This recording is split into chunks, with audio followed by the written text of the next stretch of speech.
They say even monsters have their rules. But what happens when one breaks them, not to kill, but to save? The Hollow Man doesn't wear a cape. He doesn't have mercy. He only interferes when another predator has taken too much from the dark. These are 3 nights when something worse than him was hunting. And he decided that wasn't allowed. Story 1. Prom Night Panic. The gym lights were still warm from the bulbs when the screams began. A glitter ball spun in slow motion, scattering silver streaks across faces that thought they'd already survived high school's worst cruelties. But the killer had been planning this night since the accident that killed Robin Hammond 6 years ago. The dance was meant to be closure. Instead, it became bait. The prank calls had started that morning, hissing, whispering, the sound of glass breaking before the line went dead. Kim Hammond told herself it was nerves or cruel classmates, but when she checked her vanity mirror before the dance, the words written in lipstick backwards said, "You're next, Kim," and no one could explain how they got there. She felt watched all evening. Someone's reflection kept appearing over her shoulder in the mirror tiles along the gym wall. Tall, suited, with a hollow blur where a face should be. Each time she turned, the figure vanished into the crowd, and she told herself it was stress until the power went out. The blackout silenced the music. Then, from somewhere near the stage, a scream tore through the dark. The strobe lights came back on in erratic bursts, revealing chaos, students rushing for the exits, teachers shouting names, and one masked figure standing calmly at the top of the stairs, holding an axe. No one noticed the other shape rising behind him, something like a person but thinner, edges flickering, a shadow detached from light. The masked killer lunged, but before his axe hit its mark, the air folded. The Hollow Man stepped through the distortion, grip closing around the killer's arm. The axe clattered down the steps. The killer's body hit the supply closet door hard enough to dent the metal. Inside, the thudding stopped quickly, too quickly, and when the door creaked open again, only the axe remained, its blade steaming. Kim stumbled into the parking lot, shaking, drenched in glitter and fear. She didn't remember leaving the gym. Someone had guided her out. She could feel the imprint of cold fingers on her wrist, but no one else saw it happen.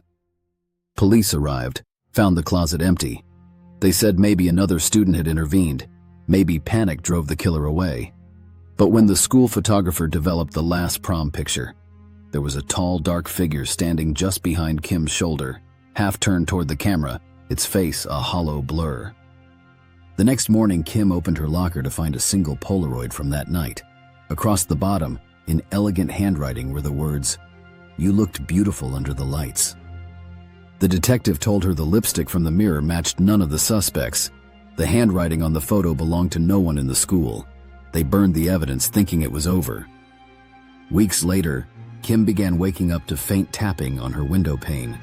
Slow, measured, as if someone were counting seconds between knocks. When she looked outside, the street was empty except for her reflection in the glass, and something taller standing just behind her. At graduation rehearsal, she found an envelope taped to her chair. Inside was a folded dance ticket marked "Admit one more night." The back read, "Not all monsters want you dead." At graduation rehearsal, she found an envelope taped to her chair. Inside was a folded dance ticket marked "Admit one more night." The back read, "Not all monsters want you dead." She woke to find the same glitter on her pillowcase, faint but real. She swept it away before anyone noticed. Sometimes she wonders if he's still watching, not to harm her, but to make sure nothing else ever tries. Stories like this have been submitted by viewers who claim the Hollow Man followed them. If anything strange has happened to you, leave it in the comments. Story 2. The Valentine Massacre. Valentine Bluffs hadn't celebrated the holiday in 20 years, not since the mining disaster. The tunnels below the town were still haunted by the story of Harry Warden, the miner who'd sworn vengeance on anyone foolish enough to bring hearts and candy underground again. But time dulls fear. The new mayor wanted to rekindle old traditions, and by February 13th, paper hearts decorated the storefronts, and the community hall smelled like roses and cheap champagne. Only the older miners muttered warnings, voices low like prayers. Sarah Mercer tried not to think about it. She worked nights at the laundromat near the mine, folding uniforms that still reeked faintly of coal. The first Valentine card appeared there, red ink splattered like blood, the message simple: "Be mine forever." By the second card, she was shaking. By the third, there was a heart in the candy box, raw, human, still pulsing when she opened it. The sheriff ordered the town locked down, but it was already too late. Someone in a miner's suit had been seen in the tunnels again. Sarah and her friends hid in the old elevator shaft, listening to the echo of boots on steel.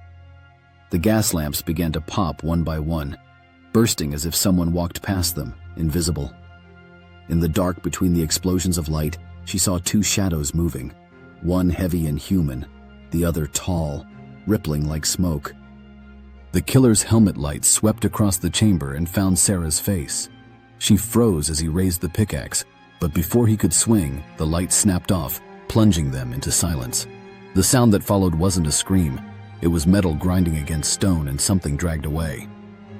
When the lamps reignited, the miner's mask lay cracked on the floor. Steam rose from inside it like breath from a deep freezer.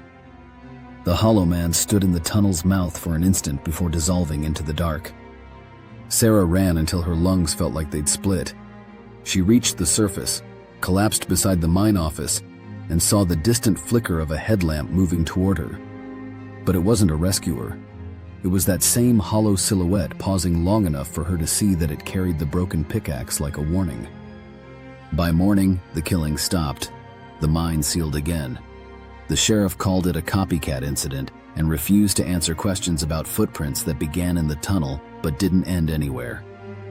The funerals were quiet, the coffins closed. Yet Sarah swore one grave rattled during the sermon, like someone knocking from below. Weeks later, she returned to the laundromat and found a red envelope on the counter. Inside was a small silver heart pendant. Clean, untarnished, still warm to the touch. On the chain was engraved, "Not all hearts are worth saving. Yours was." That night, the power went out across town. In the darkness, she heard someone breathing just behind her, calm, measured. When she turned, the pendant's reflection flashed once in the window before fading. The next morning, the pendant was gone, but her window pane bore a faint outline, a tall shape pressed into condensation, head slightly bowed. Each year on February 14th, the lights flicker in the tunnels for a few seconds, though the mine remains sealed. Locals call it the Bluff's heartbeat. Sarah calls it a reminder that monsters sometimes protect you from worse ones. If you're still watching, you're not alone. Most people turn this off by now. But you want to see what happens next. Maybe you should stick around, or subscribe before it gets worse. Story 3, Harvest at Motel Hollow. The sign out on Highway 61 used to read Motel Hello, but the O burned out decades ago. People still stopped, tired travelers chasing cheap rest, never realizing the Smith siblings' farm-fresh jerky came from more than livestock. Amy Dunbar's car broke down just before dusk. Rain had started, steady and mean, and the motel's flickering neon looked like safety. The woman at the counter smiled too wide, her apron stained, her hands damp with something that wasn't water. Amy accepted the free dinner out of politeness. The meat was smoky, stringy, and sweet like decay. She couldn't finish it. When she went outside for air, she thought she heard muffled voices from the field behind the building, soft moans beneath the soil. The next thunderclap lit the ground and she saw faces. Dozens of them, buried up to the neck, eyes open, mouths bound shut with rope. She staggered backward, slipped in the mud, and the porch light above her blinked twice before staying on, a warning from something unseen. She hid behind a rusted truck as the brother came out carrying a cleaver. His shadow stretched across the yard, but there was another shape moving in the fog behind him, taller, sharper, like a human silhouette cut out of static. The Hollow Man drifted through the smokehouse wall. The door exploded outward. The brother swung, hitting nothing but air, then screamed as the blade turned back on him. The sister ran toward the field, but the buried victims began to hum, a low vibration that grew until she fell to her knees. Amy ran. The motel sign sparked overhead, each flash revealing less of the building behind her. By the time she reached the road, the hello was gone. Only hell burned red in the rain. From the ridge, she saw the smokehouse collapse inward. Something dark stepped out of the flames, paused among the rows of scorched soil, and looked toward her. Even through the distance, she could feel it stare, cold, deliberate, protective in the strangest way. When the police arrived, they found the motel abandoned. The fields were empty. The jerky still smoked on the racks, but the bodies were gone, the earth freshly turned.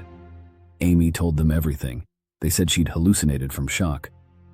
A week later, she returned with detectives. The field had new rows tilled, neat and clean, with small wooden stakes marking fresh ground. None of them dared dig.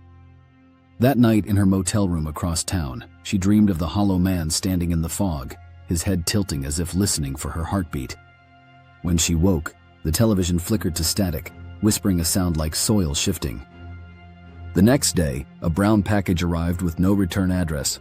Inside was a single piece of jerky, wrapped in wax paper. A note was scrawled across the fold. "You were never on the menu." She burned the note that night, but the smoke curled into shapes that lingered too long before vanishing, like someone standing watch just beyond the reach of light.